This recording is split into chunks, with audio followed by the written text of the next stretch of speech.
Hey guys, Thogden here, and welcome back to a new video. We're doing Premier League. I've got a fresh trim for it. Every single club has one best player from the 22-23 season. We're going to pick them. Are we going to agree? We're not going to agree very often, Theo, but what we are going to agree upon, giving this away. Who wants this? Let us know why you should have it. Yeah, from the last video, we still haven't got a chance. You're going post office in the morning. Comment below one reason why. Hit the like and make sure you're subscribed. And the first team is Arsenal. I've gone with Martin Ødegaard. Now, he came from Real Madrid. We knew he was good, but this season we've seen that he is an exceptional footballer, Theo. 15 goals and 8 assists. He's creative. He's one of the best players in Europe right now. I don't agree, but I do agree. Martin Ødegaard has been incredible, but there's one player that's also been standout for Arsenal this season. Don't let a few moments get inside your head. He's been number one. It's Bukayo Saka, Dad.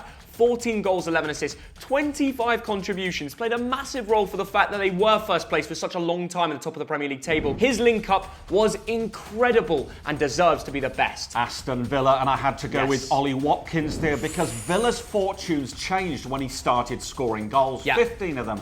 And 16 assists. He's played for England a few times. Very good player. I like that shout, but I think Villa fans may just disagree with you. Maybe Jacob Ramsey deserves a shout, but I'm picking the Brazilian midfielder, the class deep-line playmaker, but not so much in the last final games. It's Douglas Luiz. And I feel like his new role next to Kamara allows him to go up the pitch. We all know about his long spraying passes and his build-up play. But I think what he's added, including contributions, 3 in the last 3 games, which has helped them qualify for Europe, he has been the best player. I know I mentioned the last few games, but he's been so consistent, Dan. Is he the guy who scored from a corner against Bolton? He was. He did that. It was in the cup, but let's give him credit anyway. If you could score from a corner directly, you have something special about you. Bournemouth now, and this man was a free transfer from Barcelona. I'm going with the goalkeeper, Neto, Theo. He's having to make about 4 saves every game, 6 clean sheets, no errors leading to goals. Without him, they struggle. The best player for Bournemouth, personally for me, watching them this season, is their powerful,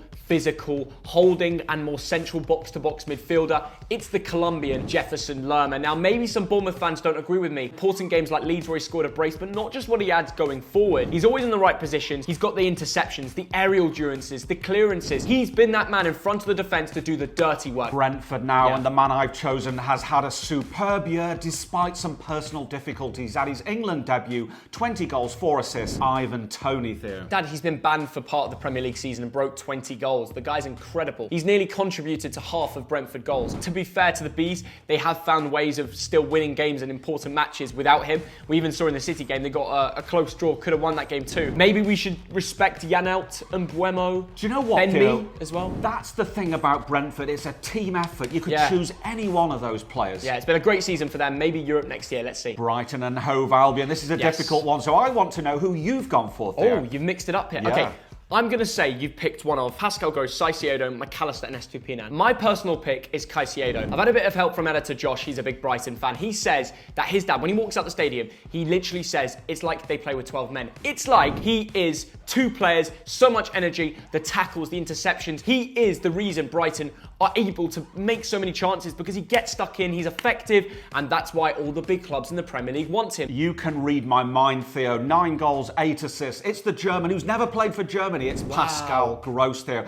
And for me, he's been an unsung hero. It didn't cost much money. He's been there 6 years. Wonderful player. And if he has a good season next year, we'll probably see him in the Euro squad for Germany. Maybe he deserves it. He deserves that. Chelsea now, and I was very tempted to pick nobody because it's been a horrible season. But there's one lad there. He's 38 years old. He came on a free from PSG. You know who I'm talking about, Thiago Silva, because he cares when nobody else seems to. He makes those tackles, doesn't he, Theo? He takes balls off the line. Superb player. Let me go into more detail for you. I've also picked Thiago Silva. The fact he's doing this at 38, you've already mentioned his age, because it's outstanding. 73% aerial duels he's won.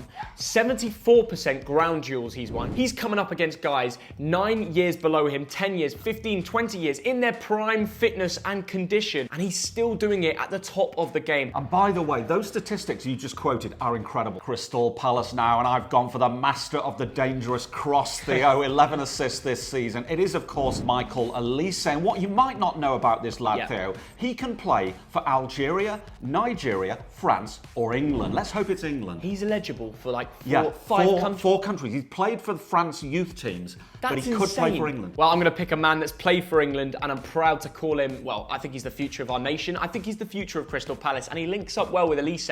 Them two deserve the most respect. It's Eberechi Eze. He broke the 10 goals just in time. He's got about 4 assists as well. And yeah, let's be honest, he did claim this award from me in his last few games. And these two players, Theo, I think they came from Reading and QPR. Both of them absolute bargains. Everton now, and I've gone with a free transfer from Burnley, Theo. Ooh. James Tarkowski. He plays every minute of every game. Always puts in a shift. He's not missed a minute. Let's give more respect to centre-backs. That man put in a shift, especially coming into the end of the season. How consistent he is. The leadership skills that he adds to the team. The strength. He's always in the right place. And I just think without him, I don't even know where Everton would be. Maybe they'd be in the Championship right now. 71% he won of his aerial duels too, which is a great ratio. Fulham now, and this is another tough one, but I've chosen a man who cost £3 million from Arsenal. I'm talking about the goalkeeper, Bernd Leno, because he's got to do some really hard work. I think 4 times this season he's been in the team of the week of SofaScore. He's making 4 saves a game. He's a great shot stopper. He's good at coming off his line, isn't he? And Dad, let's look at it with perspective. If you told an Arsenal fan last summer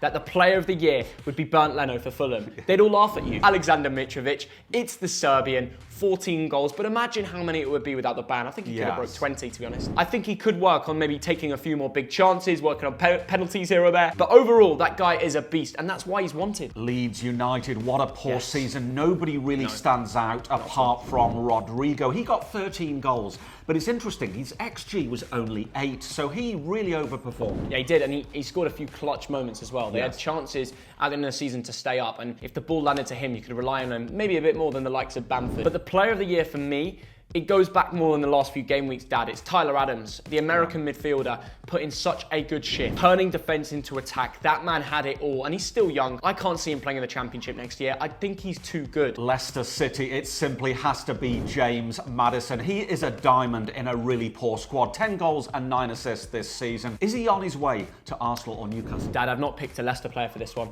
You've just not chosen one? No, I've not picked a Leicester player. I've picked James Maddison because he won't be a Leicester player now that they're relegated. He has been the best by far, and sometimes watching Leicester, to be honest with you, with his 10 goals and 9 assists, that's 19 contributions. Is that record for a team that's been relegated, 19 contributions? I don't know, but maybe some strikers have beaten that, but for a midfielder, that's madness. Sometimes watching Leicester this season, it was him versus the world. Yes. He looked over his shoulder and thought, you know what, you don't care enough. You could see that from his emotions in his post-match interviews. Really wanted it for Leicester fans, and maybe some Foxes fans disagree with me, but I genuinely felt that passion. Liverpool now, and some people say this guy has not had a very good season. Now give your heads a wobble. Mo Salah, 19 goals and 12 assists. He's nearly getting a contribution every game in the Premier League. He's quietly had a world-class season. 31 contributions in 37 starts. How are you telling me that's a bad year? It isn't only a bad because year. Haaland's come here and scored almost double of his goals. What he's done in assists and contributed with a Liverpool team that took a lot of time to get going, shall we say. I think Mo Salah's been unreal, and I can't wait to see what he does next year. He's going to stay there.